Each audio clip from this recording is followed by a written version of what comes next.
YouTube, and we're on Instagram right now, so doing a live today. The guys are all in here throwing, so we're in the middle of our throwing sessions. Wanted to do a live to talk to you guys. Anyone who has any questions about the summer, we've got a lot of guys wanting to come down this summer. So if you're on Instagram or YouTube, let us know. Alex, you have any way of getting the YouTube comments or no? So you can ask any questions. We're here to help. We got Owen here throwing. We got Joey throwing. We got Cade throwing. Cool video of Francisco the other day. You can look on my Instagram where we were talking about how if you pull the glove behind the back, we were having a great discussion about how great of a drill it is to put the glove behind the back when you're throwing, because it forces you to then go somewhere else to load your arm, which is delaying your shoulder and your elbow from your back hip and trying to get more hip through before your arm goes. So when you don't have the glove there, which you can just pull to do that without separating, and you put the glove behind the back, it really gets you to work on that hip to shoulder separation, and it helps guys really break out of their plateaus or make a velocity jump. So go check that video on Instagram. If you're on Instagram, it's the one basically says you pull in your glove, and putting behind your back. Great drill. So we were just talking about that and how that really helps, especially if you're those guys that are really rotational. You create a lot of shoulder rotation forces and speeds by pulling your glove. So you go behind the back and you lose a lot of velocity. It's not going through? Well, we're on Instagram. Okay. So I'm on Instagram right now. Sounds like the audio might not be working on YouTube. We'll take some questions. Let's see. What's up? We got hi guys. We got some Korean, Japanese on here. Awesome. Oh, I don't speak Korean and Japanese. All right.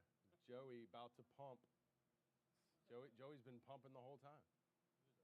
Tap out 56. I don't know what that is. All right, let's see. Follow me on TikTok. Follow him on TikTok. Joey Maselli.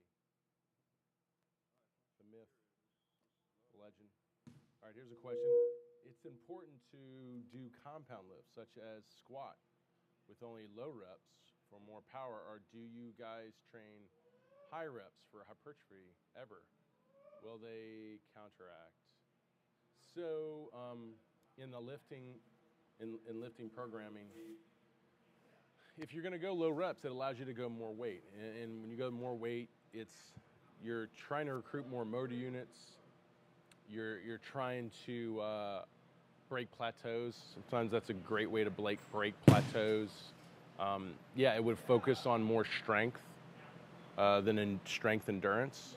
I like to think of it as like strength and then strength endurance, meaning like, all right, I want to see how much force I can create in a squat, and then I want to see how many reps or how long I can keep creating that force. So I actually like going back and forth, and that's typically why in our program, when we use a periodization model where we'll have a week of high reps, lower weight, and then we'll have a week of low reps, higher weight. It's a good combination because, like you said, you're trying to build strength and then you're trying to build endurance with that strength. So that's why you would vary those results. So it sounds like we're on YouTube. If you have any questions on YouTube, we're doing a live here and happy to take any questions. I'll have to leave it up to Alex to check the comments if he can. And got another question here on Instagram. If you're not following us on Instagram, follow us on Instagram. You can follow us on any platform at TopVelocity. I'm a pitcher in the Mexican League. Why do I keep dealing with bicep pain? Bicep pain is a real common problem because it's a wear and tear issue. So the bicep, if I throw my forearm out really aggressively, my bicep is one of the big muscles to stop it and slow it down. So if I did that at high rates of speed, I'm going to eventually start to wear down I'm going to exceed the capacity of strength in the bicep.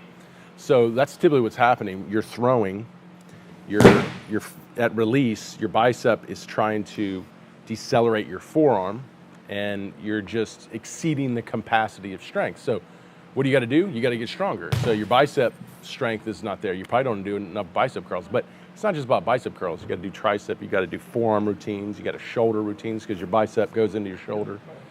And that's key. But also too, you know, you might be overthrowing, and then there's a mechanical issue. Like if I'm very rotational, right? If I'm very rotational, my arm might be dragging, so I'm having to pull to, you know, so it doesn't fly out. I'm having to pull it in back here to out here. If I'm rotating and wants to fly away, I'm going to pull it in, and then it goes across my body. I have to pull it in again. So if you're a rotator, you're going to be more susceptible to bicep pain, because like I said, your bicep is engaged the whole time because of the centrifugal force of being so rotational. If you were more linear and you don't have all those big rotational centrifugal forces, you're going to be less bicep. Yeah, you'll hit your bicep out here. You'll also use other things, triceps, lats, be more recruitment of those muscles. But if you're a rotator, man, it's like your biceps activated the whole time trying to fight that resistance. So it's probably what you're dealing with. You're probably just way too rotational, throwing a lot, throwing hard for your velocity, and then you know, it's breaking down, so you get stronger. What is good for tendonitis? So tendonitis is kind of an old diagnosis. Basically, sounds what you're dealing with is wear and tear. Kind of goes along the same lines of what we were just talking about with the bicep. You probably have, you know, you address it in three ways. You got to work my mechanics, get them more efficient, better use of the body, the kinetic chain.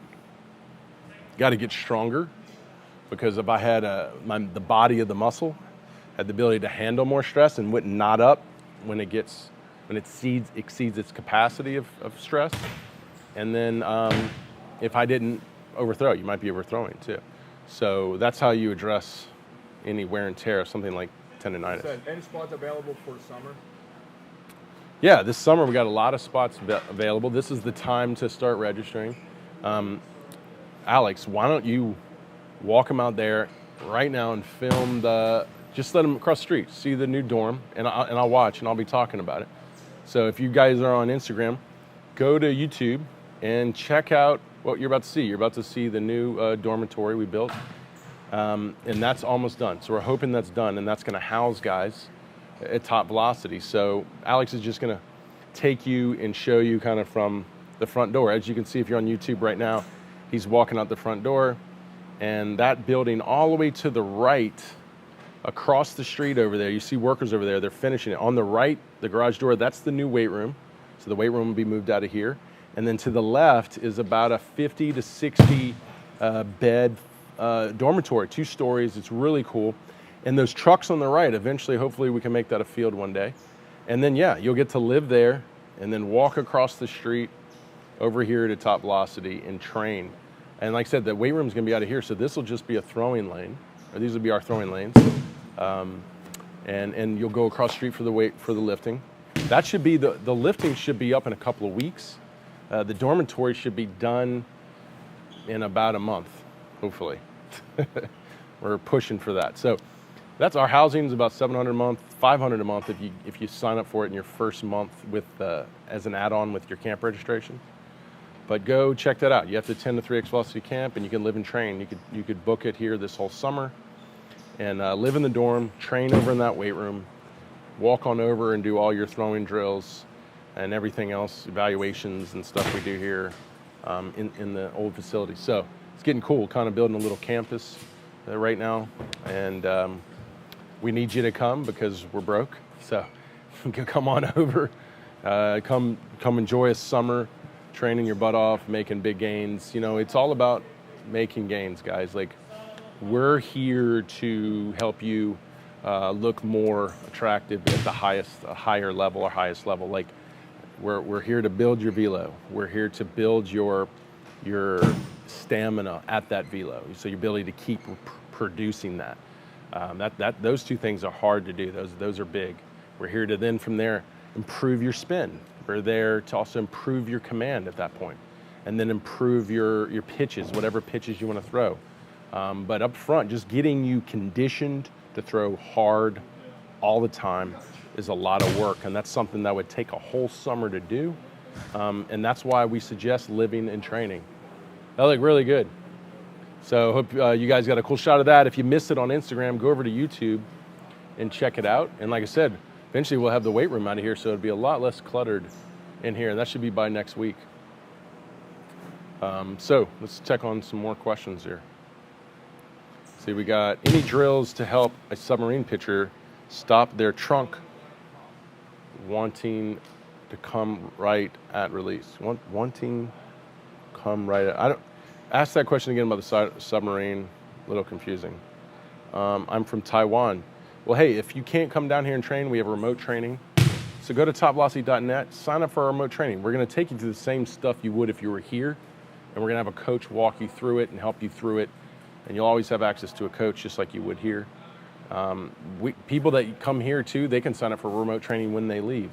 We wanna always be there helping you as you go through the program. Because you know, there's a lot of levels to the program. There's a lot of, there's off-season, preseason, in-season, there's evaluations, there's a lot of things to be doing.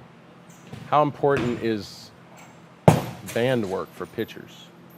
Well, it doesn't really matter if it's a band or not. Strength is most important. So upper body strength, total body strength, all that's important. Using a band to build that strength, you know, it's not a bad source of strength, but it's not really for building high amounts of strength. It's really for more building endurance of strength. But think about it. If you got a band that's, you know, 20 pounds, so you're building 20 pounds of strength, say in the reverse throw, 20 pounds of strength. Well, the problem is when you release a pitch, studies have shown up to 140% of your body weight is pulling your arm out of socket. So if that level of strength is well over your body weight, you have to have the ability to resist well over your body weight, like somebody's pulling you and trying to drag you. So if you don't have the ability to hold, like I like to say, your body weight over your head or close to your body weight over your head, all the band work to build strength endurance at 20 pounds isn't going to really do you much when you start really throwing hard. So band work is, you know, band work is the elementary training level of pitching, really. So my other question here, best way to deal with arm pain at the professional level? It's tough when you're at the professional level because you don't like telling a team you have arm pain. So you're trying to avoid that, and you also want to go into each appearance like something's wrong at 100% if you could, right? So peaking is important, and so at the professional level, you have to become a master of peaking your body, meaning every time you make an appearance, you're as recovered as possible. I do like something that monitors recovery through like sleep patterns and you know, your health vitals like heart rate and stuff like that, like the Whoop watches. I think those are good things to help you see just how, you know, even cardiovascularly, how well you've recovered, or sleep and how well you've recovered. But in your training, you got to get into undulated periodization. You got to know right after, say, if I'm a starter, right after an appearance, I want to do my heaviest lifting of the week. And then I have all that time to recover, so by the time I get back to my start again, I've peaked, right? And then if I'm a relief pitcher, I might have to wait until I know I have that off day, and then I had a big lift that night. But you have to really master peaking. We do that in our training. We can do that remotely to help you. That's the key to being a pro pitcher, is learning how to recover and peak. And the other things to pain is a pro is understanding functionality. Understanding that if my shoulder through the deceleration forces starts to shift out of position, right? You know, backside gets more elongated, front side gets more contracted, and it starts to shift out of position. There's a good chance that my arm's not in a good position to function against deceleration forces. So I need to be doing, say, overhead, say, pulls to help restore that good scapular shoulder orientation. Or even with my forearms, you know, or with my pelvis. My pelvis has gotten out of alignment from all the unbalanced throwing of pitching, right? So I need to do lifts and squatting to help restore that mobility work. So you also need to understand muscular function, because a lot of injuries in pro ball are just you patterned into a dysfunctional position of a joint in your body. You've patterned into a dysfunctional position orientation, and your training reinforces the dysfunction, your throwing keeps reinforcing the dysfunction, and eventually pain shows up because your body's going, hey, something's wrong. We're continuing to pull out of the stable position. We're continuing to mold our body out of the integrity of the position the joint needs to be in. So understanding muscle function and where your body needs to be positioned and strong, and using weight to load it into those positions, and then get good, contraction, your good eccentric to concentric movements to help restore the function back into that balanced orientation. These are things you got to learn to do very well. That's why you see pro ball players that play this game for a long time obviously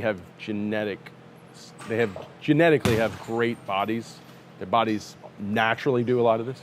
But also see the ones that are very routine oriented and they're very fitness educated, nutritionally educated, stuff like that.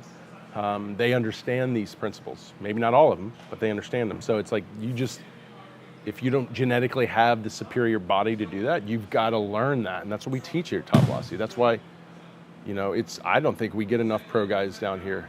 Pro guys see us as high school, college development guys trying to get up to that level, and it's not. Not many organizations have taken guys from an amateur level all the way to the big league level. We've done that. We've taken guys from an amateur level to the big league level. Hopefully we can get a few more this year to the big league level. So taking a guy from an amateur level to a big league level is very different than taking someone who's already at a big league level and improving them there.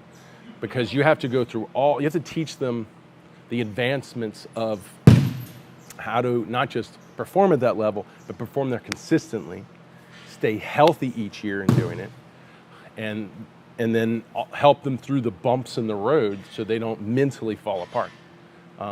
So that's why when you see organizations like us that are building players from the amateur levels all the way up to the big league levels, it goes to show we have a very educated system on how this works. And that's why everyone comes here, they have to learn a lot. And that's why we're not just a tweak organization. Oh, we'll work on this, we'll tweak this, we'll tweak that. No, we want to give you the foundation of peaking your abilities all the way up to the highest level. What is Joe doing behind you? He looks small. That had to be Francisco. It says San Diego. Sorry, I missed that one. That was a while back, Francisco.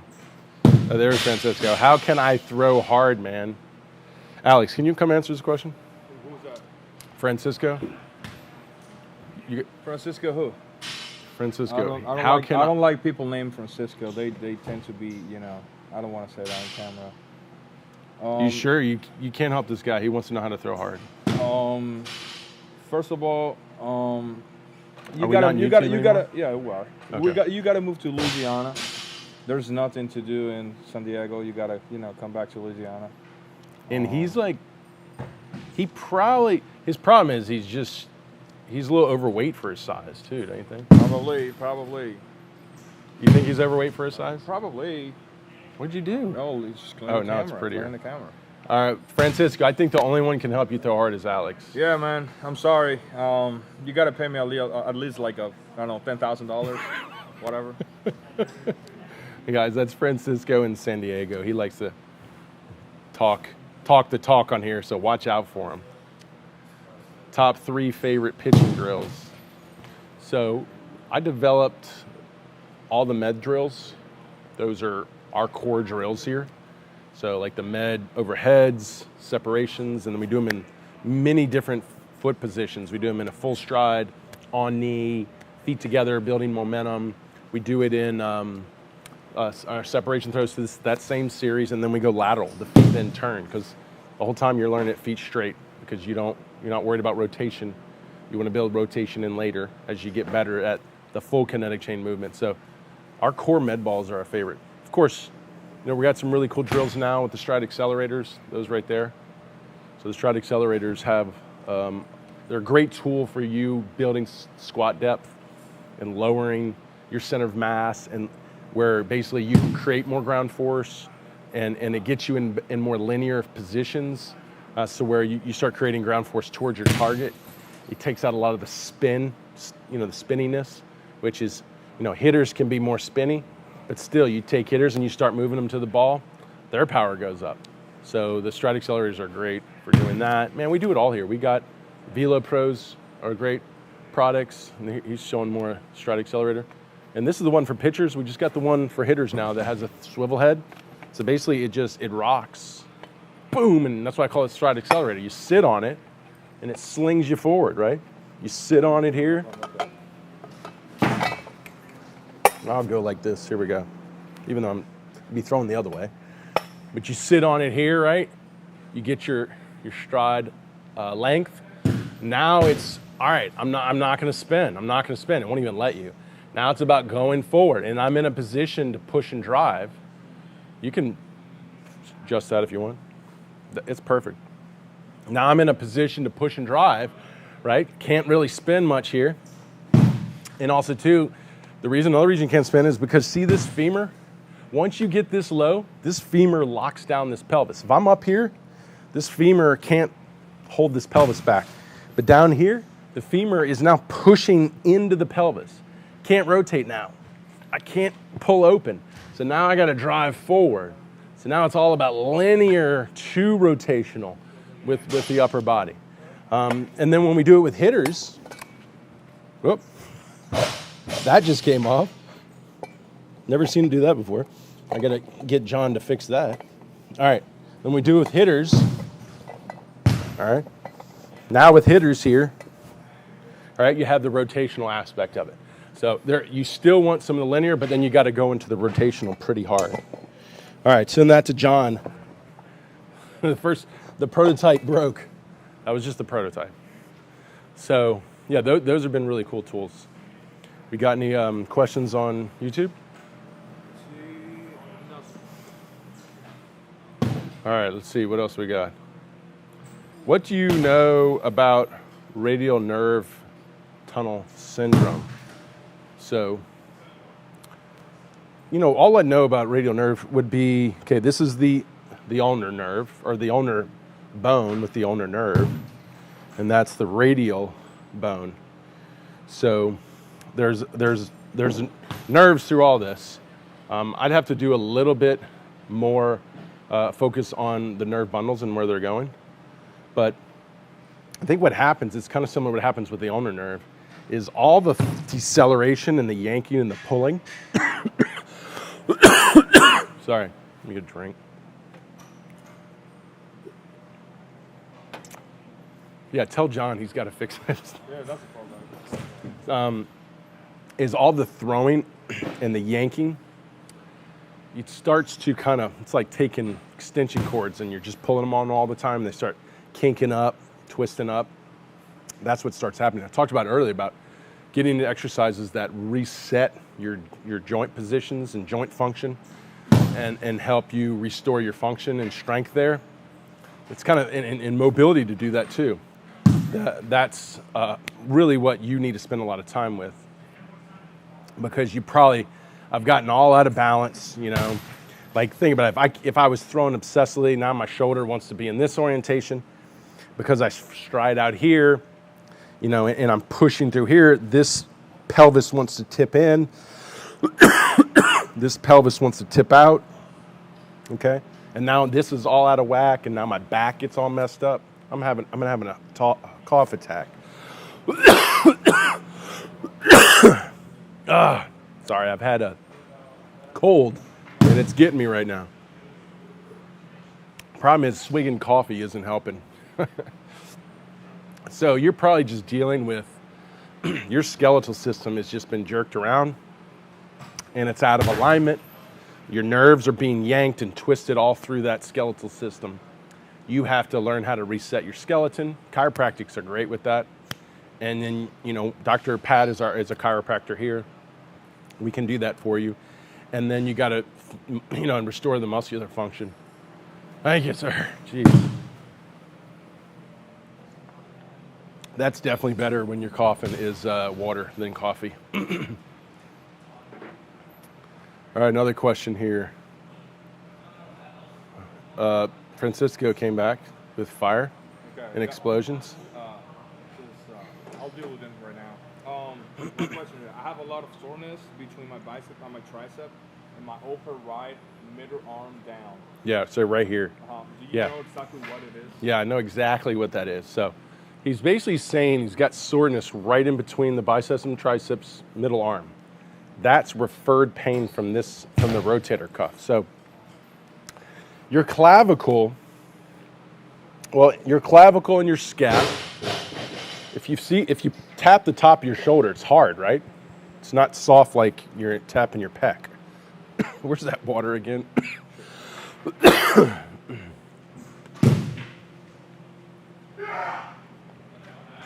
Boy, PR over there? 88. Hey, go over there and let's film. All right, we'll hold that thought. Let's see Bass. He's going to PR over here. Let's go see what he's doing. You're live. Come on. Oh, it drops. Come on. You can handle the pressure, Bass.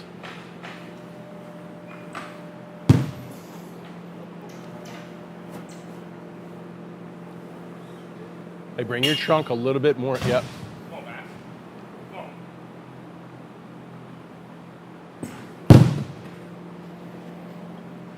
on.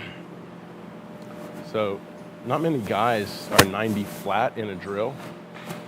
So, like, he hit 88. So, this is impressive because he's in a drill. Look at his back foot. His hands are separated. You getting tired? Let's skip with the question about the rotator cuff thing. All right, so the referred pain in that question of how I have soreness in between the bicep and tricep, that's usually referred pain from, like I said, the shoulder. So it's referred pain from up here. So what's happening is that scap and that clavicle, that's the hardness I told you, that's bone there. If it doesn't lift up like this, if it stays down when your arm goes up, then what happens is the clavicle pushes into the rotator cuff, and then you feel the pain down. Also, too, if you're laying back in that, it'll hit the bicep tendon. So you'll get the pain even into the bicep tendon and right here. So that's just what we call impingement. So that's called a shoulder impingement. And it can lead to injury eventually. So you want to be careful with it. I tore my rotator cuff that way. So basically, think of it this way. Your shoulder goes up and down like this, and then your arm can go up and down like that. You just want to make sure when your arm goes above your shoulder goes up with it, right? And the best way to do it is not through this, more through the through the serratus anterior, pulling the scap up. So exercises you can do is push up. Well, actually, this one's a great one. Do a push up, get in a push up, keep your elbows locked out, and go back and forth like this, right? Back and forth. Okay. Basically, what you're doing is you're just allowing your scaps to move the shoulder, not your arms to move the shoulder, just the scaps. You can do it overhead like that, right? And you could even pull that way, pull back that way, or pull down that way, right? And just get that scap really strong and functioning. I'll take a lot of guys, I'll tell them to extend their arms, I'll stand in front of them, I'll push this back, and they can't bend their elbow, and I'll say, push me forward, and they can't. And it shows how weak their scaps are. Yes, I get some bicep soreness as well. Yeah, so that means if you're getting the soreness here and the soreness there, it's the impingement.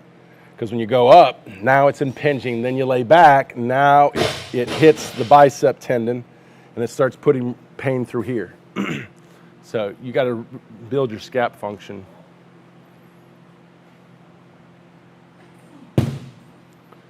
All right, see what we got. Dominican flags everywhere now. Que lo que? Who's that? I just saw Dominican flags. Que lo que, wah, wah, wah. Oh my God. How do I gotta do it? You got it. I go like this? Do this. No. Do this. Point it out and then. Que lo que, wah, wah. Que lo que, wah, wah, wah. Oh my God. Lise. Lise. There you go. That's what I'm talking about. I had to do that for Alex. He'll kill me if I don't do that. Yeah. I'll put you like a mask or. Yeah, you will. There? Oh, not Santiago on there? Santi's there. Just say hi to him. Yo, Santi, te estamos esperando, loco. ¿Qué es lo que estás esperando? Arranca.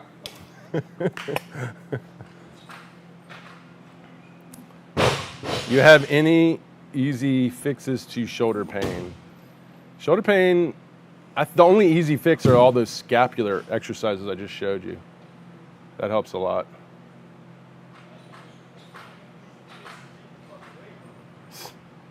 You are the best. Thank you, man. Let's see. Drills to work on loading scap better. I know, there's a lot of Dominicans in here. Que lo que? Que lo que? Wah, wah, wah.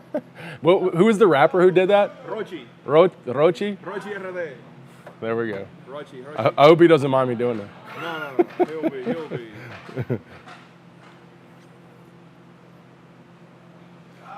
Wow. A lot of people on. No. Just say that. Hey, Rafa, you better come represent Mexico. Rafa. Go get your sombrero. Say shout out to Mexico. ¿Hablan español ahí? Yeah, you can speak Spanish. ¿Quién está que habla español ahí? Ahí está todo el mundo, loco. Who's better, Mexico, Venezuela, or Dominican? We are not even a question. Well, this World Baseball Classic. Ooh, there's World Baseball Classic. Sure. How many rings do you have? How many what? Thank you. Rings. Rings. Championships. Yeah, we're not on asteroids. Yeah, whatever. See you around. All right, some Spanish coming in here. Someone says, que viva México a la verga, dice uno. La verga. I watched your video speaking about the scap, I guess, and clavicle bone when it comes to the arm slot position. What exercises do you do to teach yourself the correct arm slot for growth in performance? So the arm is, its role is to counter the trunk. So 86% of the energy that you pump into the ball. So when you go to when the ball starts to go forward, 86% of the energy that's going into that ball came from the trunk. So your arm's job is to support your trunk, right? Because the more I can get my trunk to move, then the more energy is going to be pushed to this ball because the trunk has a big influence on it. So how does the arm support the trunk? Well, first you got to know what are the movements of the trunk. There's two movements of the trunk. There's a rotational movement and a forward movement or linear movement. So you got to be able to, the arm's got to be able to support those two movements so we can get more energy through those movements to the ball. So how does the arm support the first one, which is rotation, right? You start closed, your trunk rotates. First thing it wants to do, well, to do that, you want to be in flexion because your arm can counter these trunk movements in flexion better than extension. And you want to pinch your scap. That's why we break our hands, pinch our scap, because it's now allowing room to rotate. For example, if I broke my hands and my elbow just stayed in line with my shoulder and I didn't pinch my scap and I cocked the ball, when I would rotate, I would throw before full rotation. My arm would want to go ahead. So I pinched the scap, then I cocked the ball. Now I got more time to rotate before my arm wants to come through. So now, that movement has countered more trunk rotation. So the better I get at scap loading and flexion, the more speed, because the more time I have to rotate my trunk. The next one, forward, all right? But once again, what's creating all these trunk movements? My legs, my hips, right? So you got to go down the chain eventually. But next, I want my trunk to go forward. Well, what counters that? What's going to allow that to happen longer before the ball's ready to go? The arm's going to lay back.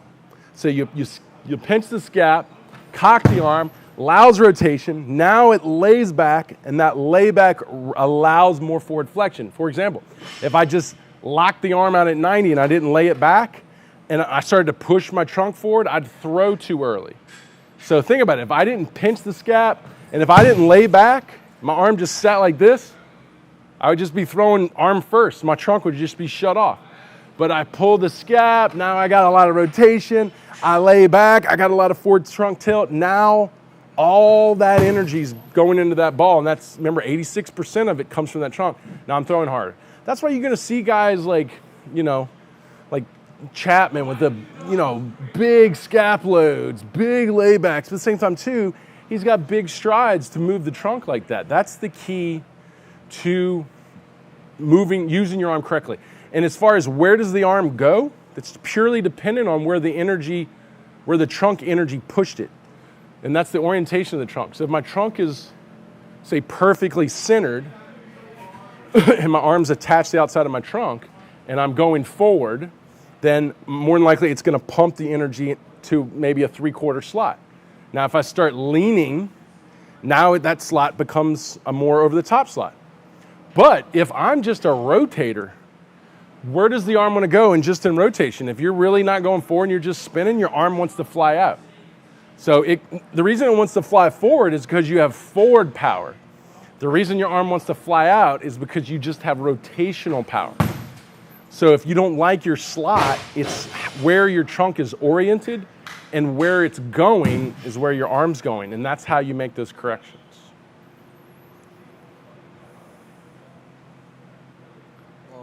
Fernando says hi from Mexico.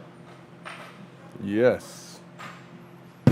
Francisco's on every account. He's on TopVelocity San Diego, his own account, and TopVelocity Latino. And he's spamming us. Dude, just go about to work. We working here, actually. Okay? Yeah. He's probably in his car right now. Probably. What are your best drills to work on drifting with the lower half? To work on drifting. So the ones we use are the LTE harness. It holds you up and allows you to fall, which at a leg lift, that's what you want to do. You want to fall because you're trying to get into that loaded position right here, okay? So you're trying to get to here, right? Because this is where you're ready to peak your drive. So we gotta be able to fall to that position. So I call those loads. I got load training with the Top V sled. The sled's a great way to do that because it gives you resistance and helps you move down to that position. You can use the LT harness to hold you down there. You can also just get a mattress or a pad and fall into the mattress and the pad. I've got loads in the torsion throws. So you'll see it in the program a lot. It'll say 3X loads and load drills, and those are the drills working on that movement. I guess some people call the drift.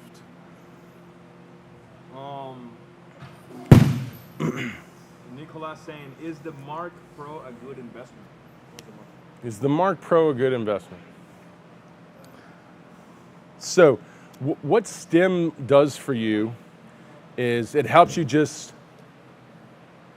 so basically STEM is like, it just creates muscle activation. The same thing if you were doing like tubing.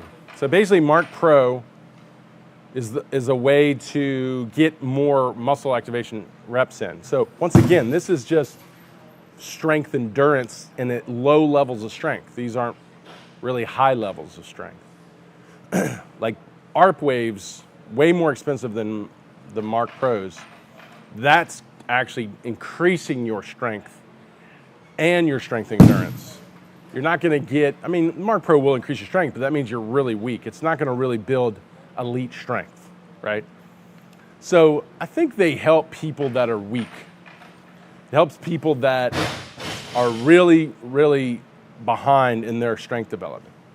So if you're someone who's gonna take an off season and really build high levels of strength, I wouldn't say it's that needed.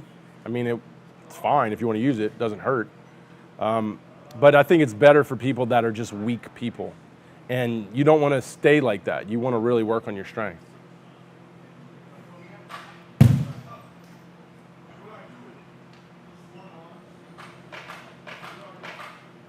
see, advice for regaining velo in your 30s.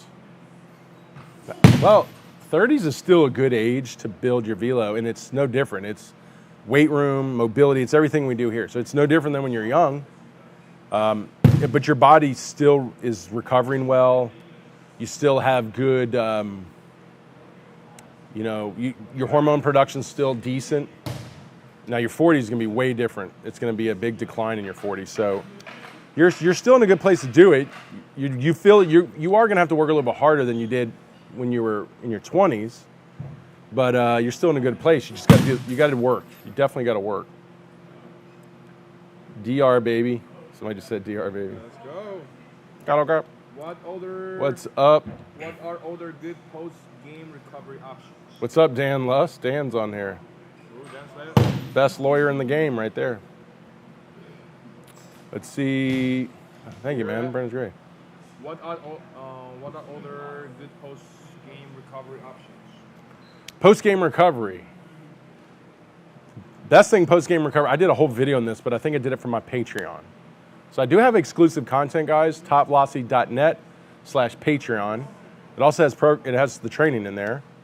I also can give you some remote training. Patreon's a cool place to go. A lot of good stuff in there. I put all the training programs in there outside of the ones you do here at the facility. I like the beginner programs in there, all the training programs for all the tools and everything, plus the nutritional, some of the nutritional trainings in there, a lot of additional stuff. Dude, it's not that expensive, guys. TopVelocity.net/Patreon. Go check it out if you haven't gotten into our programming. And I just lost the track. Oh, the recovery. I got a whole video on recovery protocol. Right out of the gate, you need hydration. You definitely don't need much more physical activity.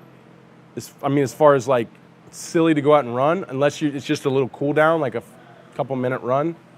The only thing physical I would recommend is crushing your legs, like going in the weight room, and we have that in our lifting program post game, and just crushing your legs, like legs and core, and just fatiguing them, because that's gonna stimulate more growth hormone and a better recovery the next day than if you just got arm soreness. Your body isn't as threatened by arm soreness than it is by leg soreness, because your legs is how you walk. So think about the survival mechanism. If your legs are tired, you might not be able to get away from your predator, right? So your body takes that a little bit more serious, and then it helps you recover faster. So post-lifting is really key. Nutrition is key too, because you're depleted. So you got to put back your amino acids. We have a TopVelocity.net/supplements or SUP. You got to get amino acids like our 8 essentials. You got to get micronutrients like our reds and greens, and you got to get calories because you burned off all your glycogen, maybe even fat, and you got to start putting all that back as well. Sleep, huge. That's pretty much it. Good lifting post-game program, hydration, nutrition, sleep, and you need to shut down and yoga, like parasympathetic, like meditation, all that would be great. Show your socks. Somebody just said show your socks. That was so random. What? It was just a random post. Did you check the question section? Oh yeah, I got to check the question section. There's a ton coming through, man. I have some shoulder discomfort. All right, same with the shoulder. Everybody's dealing with shoulder. Search my videos on shoulder function. Y'all are probably, what happens, guys, is when you throw too much, the scapular muscles, so that moves the scapular plate, the serratus anterior, the low trap, the levator scap, they're dysfunctional. What typically happens is you sit here like this, specifically if you're in class or on your phone, your levator scap knots up on you, and that will screw up your scapular function. Also, too, all the throwing and deceleration fatigues your serratus anterior. A lot of times when your muscle fatigues, it protects itself. And then what happens is other muscles will come around and try to help it out. But if that never resets and restores, now your scaps aren't moving well. So rebuild your serratus anterior strength post-game, 100%. mid trap, low trap, restore that post game, 100%. Like, you don't restore those guys, you fall into shoulder injury. David says, it is okay to practice pitching every day, not full intent, of course. Yeah, you're fine with throwing every day. It's just, you got to understand stress management. Like, your body can do something every day if it's prepared for it, if it knows it's coming. So think about it. Where you are now, your body's in a state of basically maintenance, or it's in a state of being based on all the training or the conditioning you gave it over the past couple months. So meaning, like, it is prepared to do whatever you want it to do based on if it's what you did the past 2 months. If you want to jump above that, it's not ready. You're going to have to slowly progress that. So think about it. If I'm used to throwing 100 pitches or 300 pitches in a week at 85 miles an hour at max, and all of a sudden I want to go next week and I want to throw 300 pitches at 95 at max, or I want to throw 600 pitches, something well above that, your body's going to freak out. So be smarter to make a slow climb to that, right? So anything that jumps over 130% of your previous workload. So if you go 130%, more pitches, more intensity, right?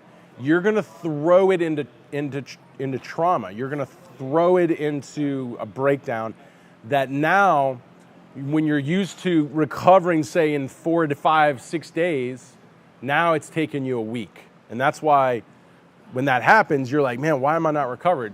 Because you jumped too far ahead. So you can throw every day, whatever you want, as long as you're not making these big jumps in your workload. You got to better manage that. PR's on the lifts over there.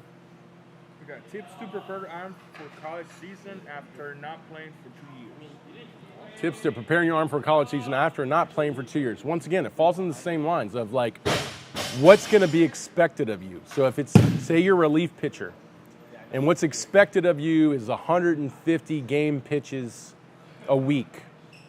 All right, that's not too much. You're a relief pitcher. Let's say 80 game pitches a week as a relief pitcher. Also, too, what intensity? Say 85 miles an hour, which whatever that is to you. If that's what's expected of you, we don't want to make each week as we move to that, we don't want to make more than 130% jump of what we just did. So it needs to be a slow climb to that. So you got to reverse engineer that. If I'm used to 30 pitches at 85 miles an hour right now, and I don't want to jump more than 130% each week, then the next week I can only go up, do the math. Say I'm only go up 115%, whatever that is, 35, 40 pitches, all right? And let my body catch up, which it will. That should allow, your body should be able to adapt to that. And then the week after that, now it can go up, say, to, what is it? Maybe that's the 3 week. Maybe you're at the 80 at that point. So whatever, reverse engineer off that math. 130% is too much. Maybe 120%, 150%. See what your body can handle. That's the way you're going to have to start. So we call that preseason. So you do your off-season training, and then 1 month before season usually is enough for us to then start doing that and increasing your volume of throwing. We decrease the lifting volume in our in-season, preseason program, and then we increase throwing volume, and that's the best way to do it. Something about socks again. Your dad is Mark Shive. Do you know him? Of course I know him. Mark is the man. I'm surprised I haven't met you, man. Come on out to the ABC with us. We have fun. Carcer is my friendly boy. That's interesting. Advice for somebody changing to pitcher from the infield. That's a cool question. Advice for somebody changing to pitcher from the infield. Well, you see in the big leagues a lot, position players are also good pitchers. So shortstops, anywhere you got to have a good arm, they typically are good pitchers. Shortstops, catchers, center fielders, outfielders make good pitchers because they got good arms, right? They can throw stiff. But I think where most of them freak out is when they come on the mound and then become pitchers and then they got to consistently keep up with the volume of throwing. And, and they don't maybe even have any of the routines pitchers have, like the drill training, the mechanical training, and making sure they use their lower half more than their arms so their arms don't get worn out. So you really got to start doing that. And, we help position players, we help pitchers here come down for our camps or get into our remote training. What we're going to do is put you on routines that are going to develop this, develop your mechanics, develop your strength endurance. We're also got to go through the same process of stress management, what I just talked about. Don't make every week, as you increase your throwing volume, to be able to handle that, consistently. Don't jump more than 130% of your previous workload. All these things would help you a lot. How's Cade doing? Somebody wants to know. It said Cade. How's Cade doing? What should we say? Not doing good? Cade? Kelly? Oh, it's his mom. Really good. I'm his roommate. What's up? It's his mom. He's doing really good, right? He's 690 now. He's doing really good. We love Cade. Where is he? He was just here. Oh, he's in the bathroom. Sorry, Mom. He's in the bathroom. No, he's doing great. He was 90 the other day, right? Yeah, he started sitting. Yeah, he was hitting 90 the other day. Brent, what is the last you talked to? What? Brent, when is the last you talked to Mark Shive? I don't know, like 3 or 4 days ago. Is he okay? Is Mark okay? Get me worried, man. I just posted something on him the other day. Hope he's all right, man. I'm going to check on him after this. Will you be wearing your dress socks? What is this with the socks? We gotta check. He wants me wearing dress socks. How I grip a slider? All right, so these are easy, man. I got one right here. So these are easy. So fastball, say a 4-seam fastball, turn it. See, I'm going up the seam here.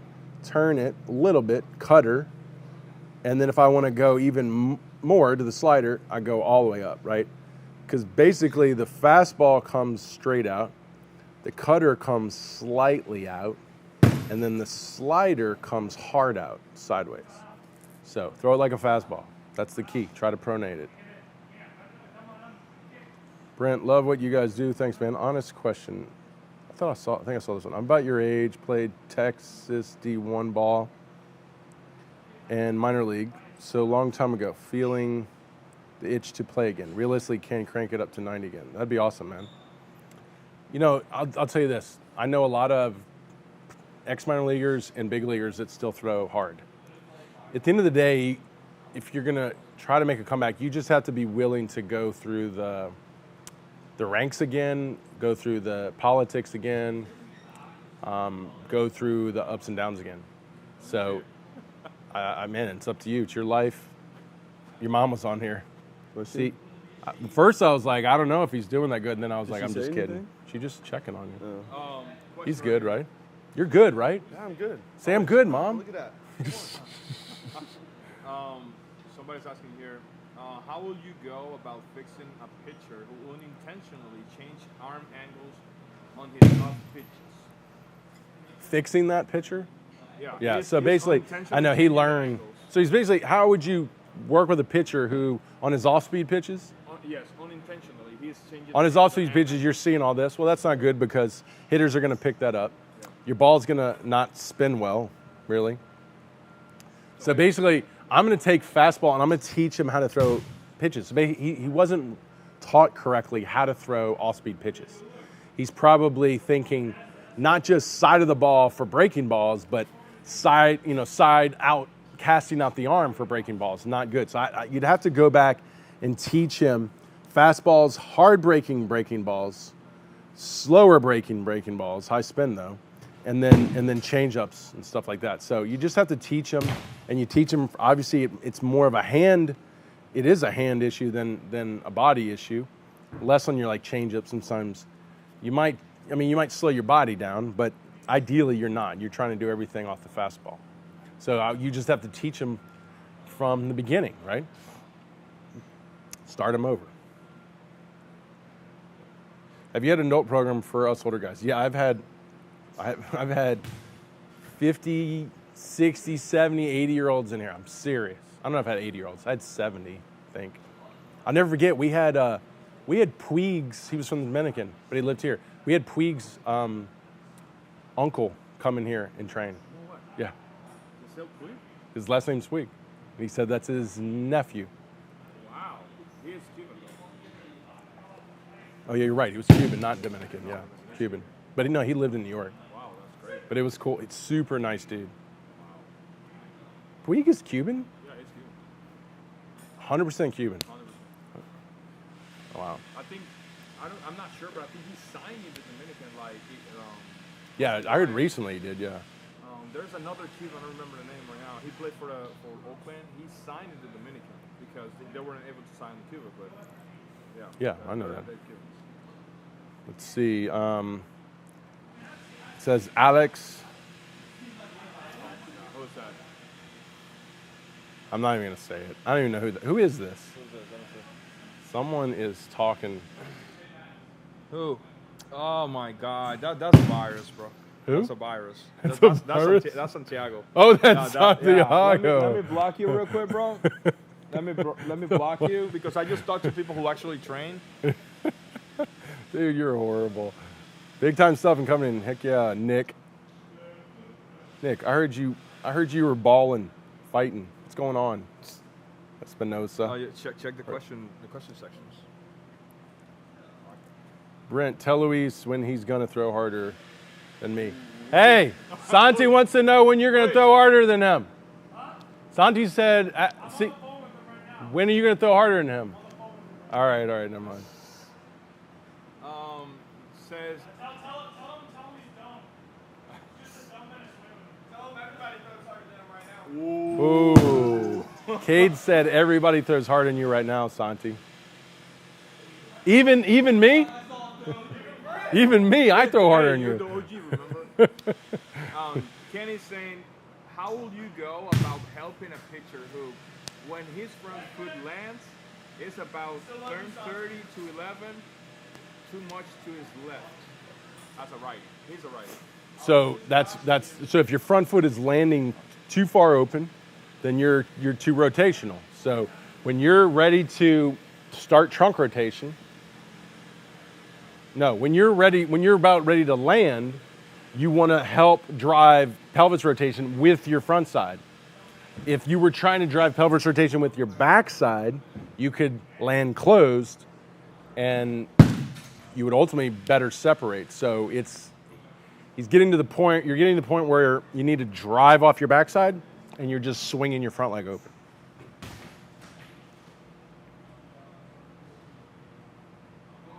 Dude, there's some nut job on here right now. It won't go off. He won't stop talking about the socks. What's going on? I don't know. Oh my God. How long is camp? Camp is 2 days and then you stay for training, so it's included. So you come to the camp, it's an orientation. You learn the program, you get evaluated, then you stay here for training, and you can even live and train here if you want. Okay, this one is kind of confusing, but just hear it out. My max, this bench, deadlift, and curl went up to 20 pounds. My highest velocity stayed the same. However, my average velocity increased by 5 miles per hour. Do I need to be a lot stronger to increase my max velocity? So strength can drive velocity if you're failing with stability. So think about when your front foot lands. Your pelvis has to stabilize hard for this to accelerate. If it's unstable, it's going to kill the acceleration of your upper body. So if you have instability in a lot of your movements, strength will help velocity. But if you're already really strong, it's like the guys will call me and be like, I deadlift 400, 500, a bench press 350, or maybe 250, 300, I squat 350, and I throw 80 miles an hour, 85. And I'm like, well, all that's just strength. There's no explosiveness to that. That's why we do Olympic lifts, because it takes our ability to activate force and makes us activate it quicker, because that's what we're lacking. We can be strong enough to catch our weight at front foot, but if we can't catch it and explode through it, it's not going to help our velocity. So it sounds like you're still getting stronger to support some of these lack of stability in your movements, but eventually strength's not going to help you anymore. You got to start building explosive strength. And that's the ability to move force as quickly as possible. And how fast? The pitching delivery is about less than 1 second. Even the hitting, if you're hitting position player, you got to move your max forces in less than 1 second. So you've got to do lifts that force you to move max force in less than 1 second. And that's a lift where you have to throw something. Because when you throw something, it makes you do it in about 1 second.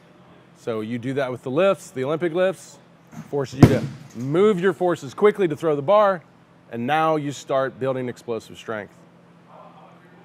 Camp, how long can I stay? As long as you want. You just might need housing.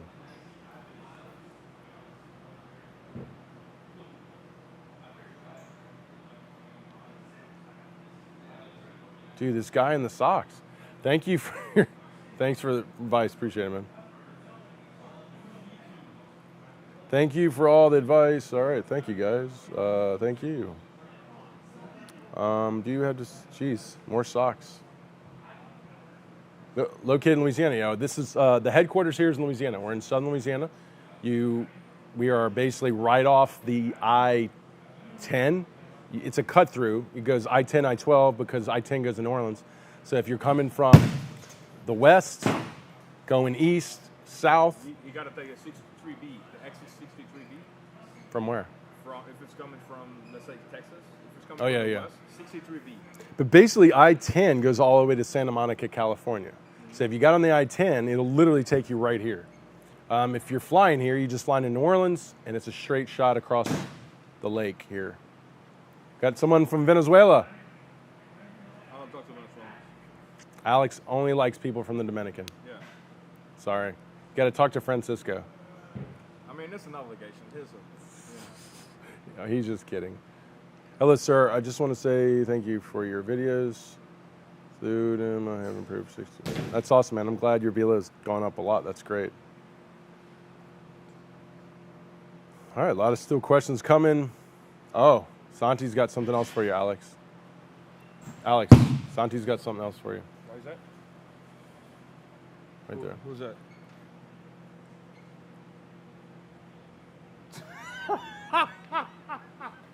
He says, what is that thing just floating around? Is that like a dead animal? No, that's your friend, bro. What are you talking about? What are muscles that keep the shoulder healthy and strong? So the muscles that keep the shoulder healthy and strong, serratus anterior, low trap, levator scap. But then also too, the big movers of your upper body as far as velocity.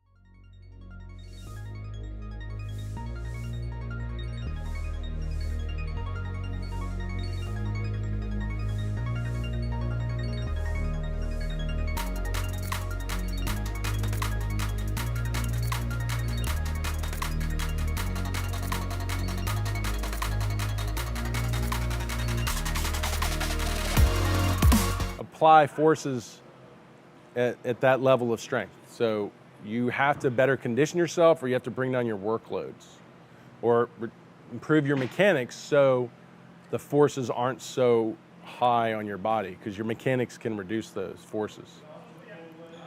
Upper rhomboid area, that's another one. Rhomboids are good too. Love the videos. Always give me something to work on. That's awesome, man. Appreciate it. All right, I think we hit the end of it here. I know. Chupamela. And guys, pretty much finishing up. Today's not a lifting day, but it's a conditioning day. So if you guys want more information on the camp, TopVelocity.net right now is the best way to go. If you saw .org on the feed, it's fine, it'll redirect you. But TopVelocity.net, select the camp. If you want to live down here and check out, stay in the dorms, TopVelocity.net. Go to the camp and do an add-on. The first month is $500 a month when it's normally $700 a month.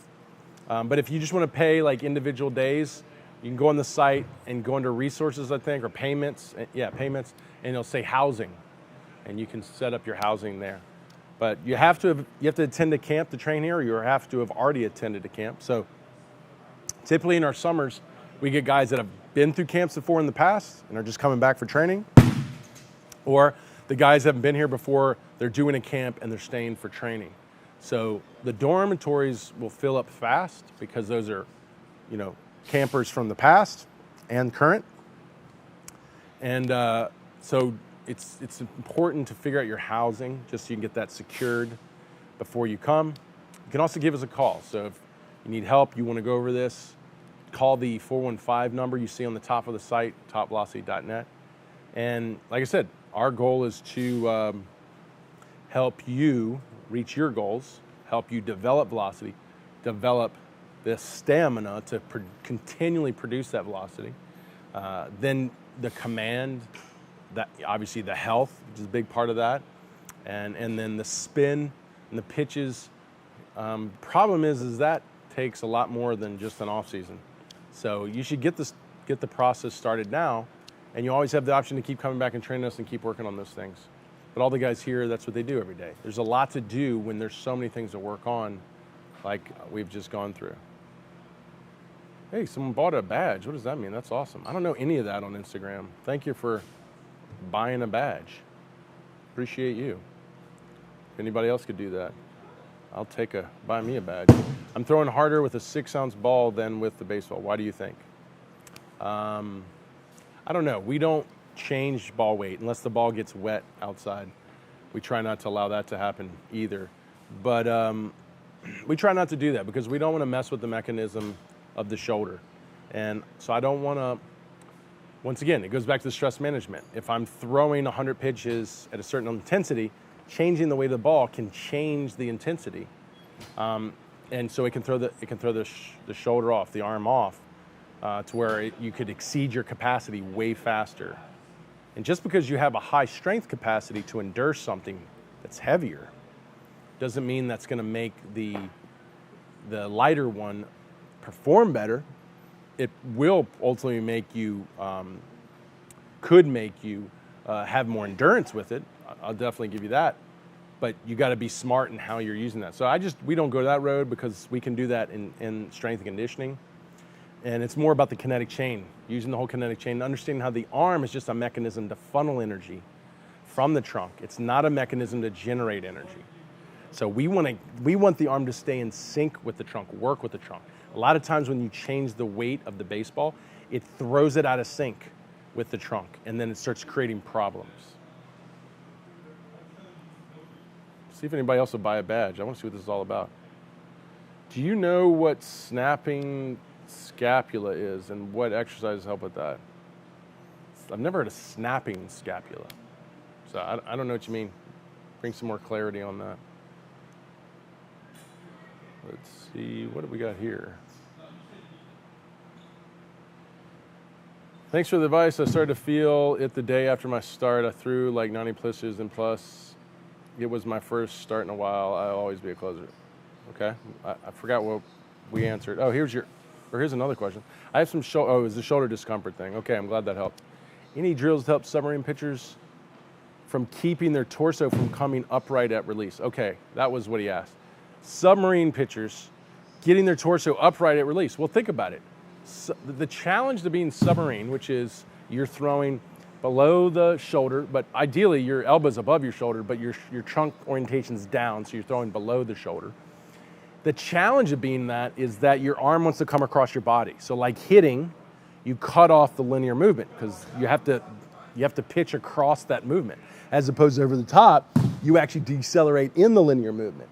Not in rotation, you decelerate across the linear movement, so you shut the linear movement off. So what it sounds like is you're way too rotational. So you still can learn linear movements. And that's why I was submarine guys, I tell submarine guys, yeah, you're gonna have a slight lean, but don't hard lean early. You wanna lift, load, and then right when you're about to drive and land, then the trunk drops. If you drop the trunk too early, you'll just spin and everything will be upright. So you're over rotating from the sidearm slot. You wanna try to delay dropping the trunk, get more linear energy going, drop late, and I guarantee you won't be upright at release. All right, guys, appreciate y'all doing that.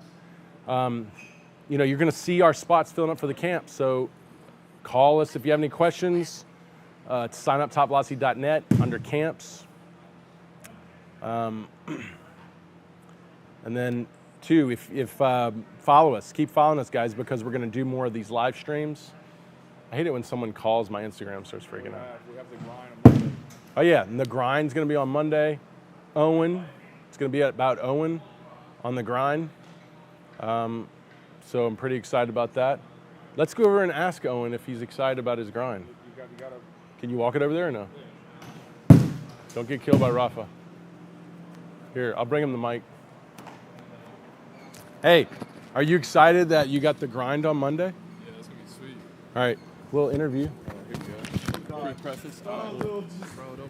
So, all those out there excited to watch this grind about who you are, what do you think you can inspire them with on Monday? I can just show them the process on how to throw hard, starting with. What about the mental game? Can you inspire them with your mental toughness? Of course, that's a tough question, Brent. I mean, like, Put them yeah, on the spot. Put them on blast. Yeah. Hey, shout out Cade. He's my boy. He's the one that helps. Hey, he's the one that helps my mental. He's the one that helps pushes me. Find guys that help push you, that make you better, not worse. You don't want yes men in this world. All You right, want come people on. like this. Yeah. To push. This is like a trailer. Get them fired up. Watch I what know. they watch on Monday. All right, get ready to watch me on Monday. I'm gonna show out. I'm gonna show you guys the grind. It's gonna be great. All right, Cade, what are you going to show on Monday? Oh yeah. Yeah, I got you. I mean, Go first. we're both hoping to come in here and compete, throwing low 90s here on Monday. All right. That's the plan. And showing how you do it and your training and Yeah, of everything. course. And the mindset, It's a long right? process.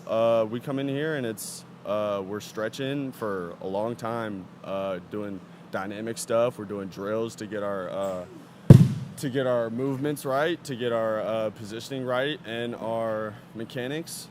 And it's just a long process to be able to throw it's gonna hard be for fun. just that day. And you it's know? going to be fun Yeah, because no, you get no. to talk smack to Yeah. Caden and Bass. The best part. Well, Luis might not be here. And Joey, you can hopefully Joey talk will be smack here to too. Joey. The OG. But hey, it's gonna be good because on Monday I think we're gonna go through like a whole eval, so that way you guys will be able to see like all the eval stuff that we go through, and then after that I'm gonna go into a level 2 workout. So I'm excited to start level 2 next week too. It's gonna be good stuff. All right, so what's going to be exciting on Monday? These guys are finally giving me comp, velo wise. All right, well, I'm excited. Look forward to it. It's going to be on YouTube. We'll also throw it on all our social media. Tune But in, fellas. It's going to be exciting. It's gonna be good stuff. Hopefully he feels good that day. Oh, yeah, Come in with better the eat. flu or something. Yeah. No, right. don't jinx nothing, bro. Come on, All right. come on now. We'll see you on Monday. Thanks for watching. Reach out, comments, any questions, call us. We want to talk. We want to help. We're getting excited about our summer.